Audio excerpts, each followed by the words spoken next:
को अभी तक ये पता नहीं लग सका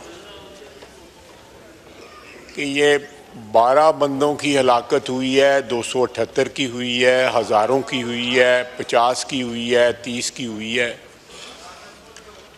अभी तक जो है ये नंबर जो है हमें नहीं बता सके या आवाम को नहीं बता सके। जनाब आला, इन्होंने खोसा साहब का जिक्र किया है। खोसा साहब इज़ ऑन रिकॉर्ड। मेरा ख्याल है अहमद मीर के प्रोग्राम में उन्होंने 278 कहा।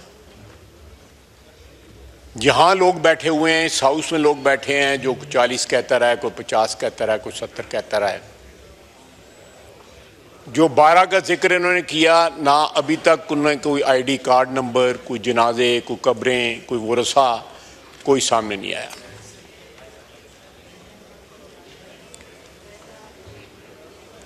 ये समझते हैं, मैं समझता हूँ कि इज्तिमाई जो शऊर है कौम का, उसकी तौहीन है कि इस किस्म की हवाई बातें करना, बग़ैर किसी सबूत के करना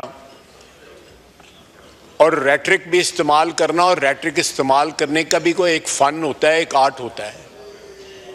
कैलिबर बताते रहे, जैसे POF में जो बैठे हुए हैं लोग जो है यहाँ पे, आधा वक्त तो इन्होंने अपनी तकरीर का बंदूकों के कैलिबर बताने में लगा दिया। सियासी तकरीर है, सियासी तकरीर में से सियासी बातें करें। इनके अंदर इस वक्त इतने इख्तलाफात हैं कि हर बंदा एक अलहदा स्टेटमेंट देता है, एक अलहदा स्टैंड लेता है। इनकी मुकम्मल लीडरशिप जो है, अल्लाहु अकबर, अल्लाहु अकबर, अल्लाहु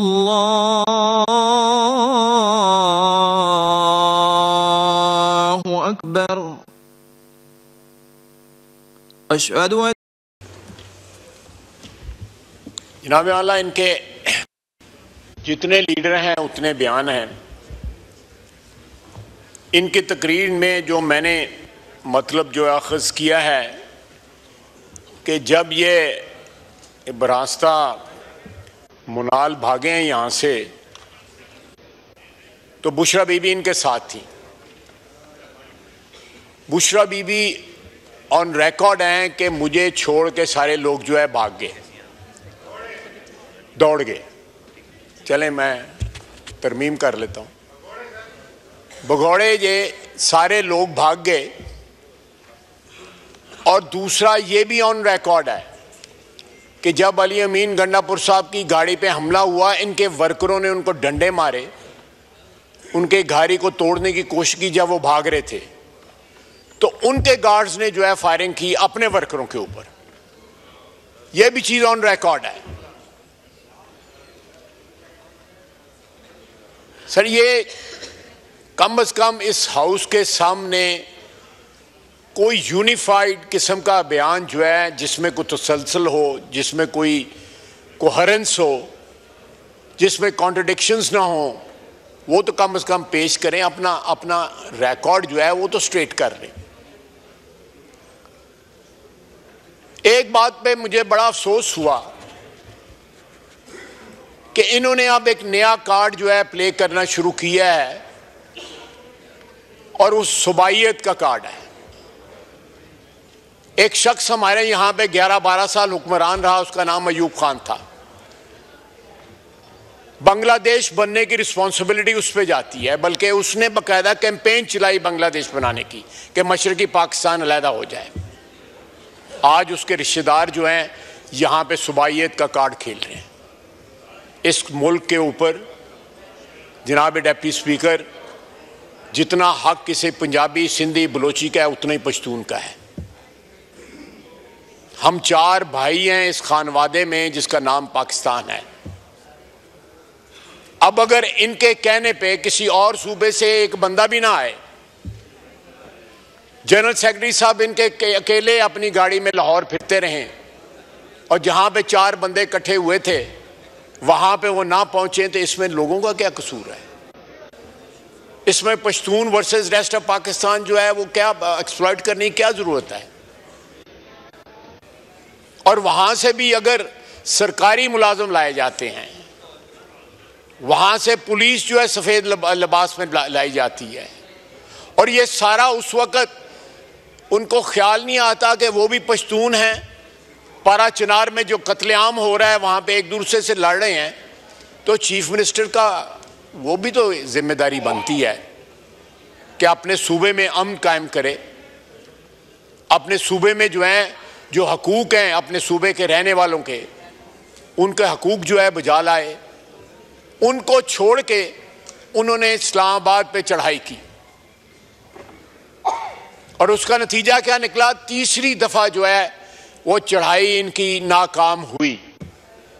और ये लीडरशिप जानती है इनकी, मैं नाम नहीं लेना चाहता, कि बानी पीटीआई ने संजानी का एग्री किया जब रात को 10 बजे जेल खोली गई, लेकिन उनकी बेगम साहबा ने रिफ्यूज कर दिया। उसने कहा, मैं उनको इल्जाम नहीं देता, क्राउड देख के वैसे ही बंदे का जो मीटर फिर जाता है कि इतना क्राउड था, उन्होंने कहा जी चलें जी डी चौक चलते हैं। और ये जो है उसके बाद जब ये वहां से पसपा हुए हैं, भागे हैं, दुम दबा के भागे हैं, सारी की सारी लीडरशिप अपने वर्करों को छोड़ के भागी है। और वर्कर वीडियो मौजूद है, आप इस हाउस में उस दिन की वीडियो चलाएं, आपको पता लग जाएगा कि गोली किसने चलाई, फायरिंग किसने की, कौन वहां से भागा, कौन बड़के लगा रहा था। और जब कन्फ्रंटेशन का मौका आया, जब धरने का मौका आया या खड़े रहने का मौका आया, तो कौन कौन वहां से भागा है। और इनको ये रास्ता मिल गया हुआ है, सारे जो मुनाल के रास्ते भागते हैं। तीनों दफा जब ये भगौड़े हुए हैं, चीफ मिनिस्टर साहब तीनों दफा पहले केपी खड़े होते हैं, उसके बाद कोसार कॉम्प्लेक्स खड़े होते हैं, उसके बाद पहाड़ पे चढ़ जाते हैं, उसके बाद 12 जिलों से जो है पेशावर पहुंच जाते हैं। जनाब स्पीकर, ये तौहीन है इज्तिमाई शऊर की जो ये बातें करते हैं। मैं लंबी बात नहीं करना चाहता, क्योंकि मेरे पास तो बंदूक का या कोई लाइसेंस भी नहीं है, मैं जानते नहीं हूँ क्या रेंज होती है और कौन सी स्नाइपर राइफल होती है और कौन सी फलानी होती है, रेमिंगटन वगैरह क्या क्या इन्होंने बात। लेकिन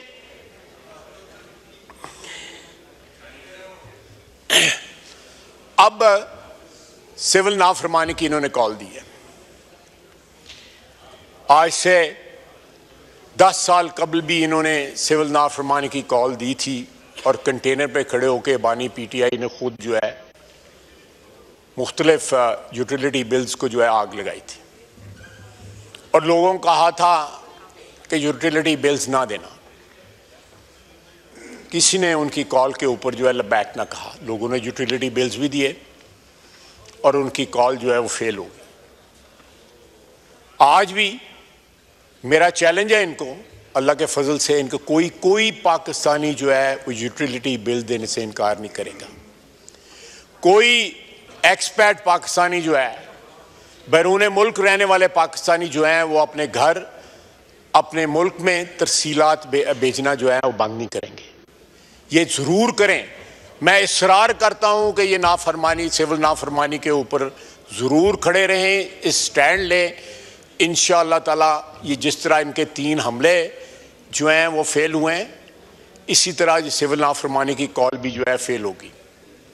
जनाब वाला, अफसोस की बात है कि जब इतनी हजीमत उठानी पड़ती है, जब इतनी शिकस्त उठानी पड़ती है, जब इस तरह भागना पड़ता है मैदान से, तो उसके बाद सुबाइयत का कार्ड खेलना जो है, मैं समझता हूँ ये पाकिस्तान के साथ जो है वाबस्तगी वफादारी का तकाजा ये है कि इस हाउस में आप मेंबर हों, इस हाउस ने आपको इज्जत दी हो।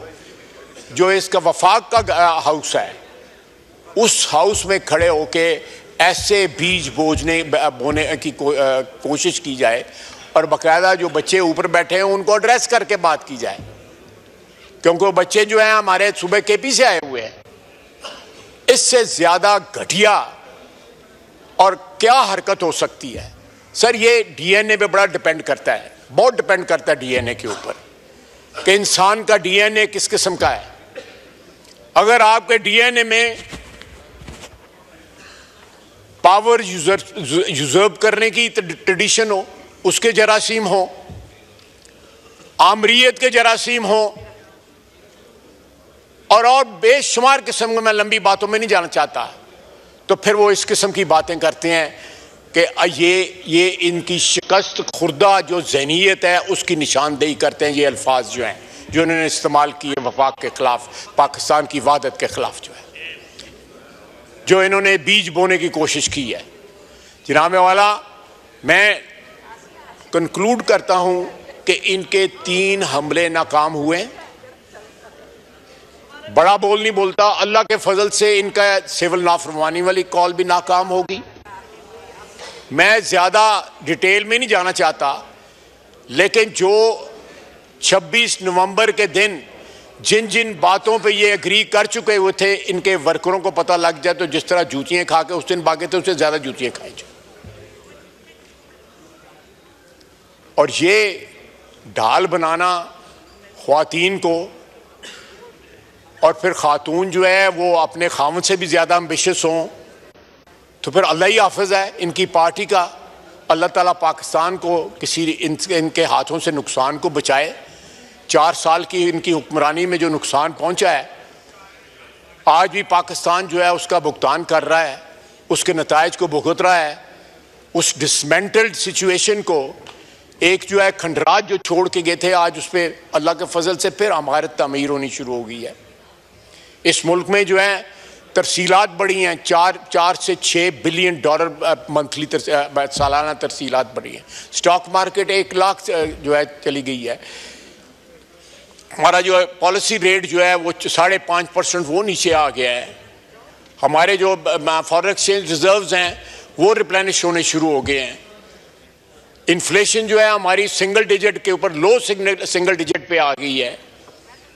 ये बावजूद इस बात के कि इन्होंने डिसरप्शन करने की पूरी कोशिश की है कि कहीं इकोनॉमिक रिकवरी ना हो जाए। एक दिवालिया सूबे की लीडरशिप लेके बार बार हमला कर रहे हैं, जिसके पास तनख्वाहें देने के साथ पैसे नहीं है, अस्पताल चलाने के पैसे नहीं है, स्कूल चलाने के पैसे नहीं है। पहले अपने सूबे की खिदमत करें, फिर जो है कोई लिसानियत की या सुबाइयत की बात करें। पहले कुछ डिलीवर तो करें। आपने 4 साल में क्या डिलीवर किया? आप पिछले 10-12 साल से हुक्मरान है केपी के अंदर। केपी को बाकी सूबों के साथ कंपेयर कर लेना। क्या आपने वो सूबा जो है अच्छा खासा खाता पीता खुशहाल जो है सूबा जो है उसमें दहशत गर्दों को ला के बसा दिया? सारे सूबे में दहशत गर्दी है, वहां पे इतना खून खराबा हो रहा है। उस खून खराबे को छोड़ के आप खून खराबा करने जो है डी चौक में आ जाते हैं। जनाब वाला, ये इस मुल्क के साथ वाबस्तगी या मोहब्बत या कमिटमेंट की निशानी नहीं है। इन लोगों का क्या एक ऐसा एजेंडा है जो खुदा न खास्ता इस मुल्क की दुश्मनी का एजेंडा है, जो हम नहीं अचीव होने देंगे, कथित तौर पे अचीव नहीं होने देंगे। ये जितनी बार चाहते हैं हमला आवर हों, हर दफा ये भागेंगे, हर दफा। इनके जो वर्कर्स हैं उनको पता लग गया कि इनकी क्या औकात है।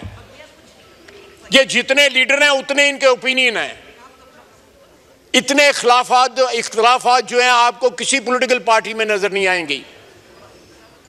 एक पॉलिटिकल पार्टी में एक होती है, एक डिसिप्लिन होता है। जब वो बातें करते हैं उसमें कोई कोहेरेंस होती है बातों में आपस में। आधी लीडरशिप से ज्यादा जो है वो तो रिजाइन कर गई थी उस दिन 26 नवंबर को। किस बात पर रिजाइन कर गई थी? अपने इंटरनल इख्तलाफात की वजह से रिजाइन कर गई थी। अंदर की बातें मैं ज्यादा लंबी नहीं बताना चाहता, बहुत चीजें अमानतन है हमारे पास कि इन्होंने हमसे राब्ते किए या आज राब्ते कर रहे हैं या कल राब्ते कर रहे हैं, और अब राब्तों में क्या कह रहे हैं ये, और बानी पीटीआई क्या पैगाम भिजवा रहा है बाहर। खुदा का वास्ता है, सुबाइयत या लिसानियत या इस मुल्क में कोई ऐसे बीज न बोएं जिसकी फसल जो है कल जो है सारे पाकिस्तान को काटनी पड़े। वमा अलैना इल्लल बलाग।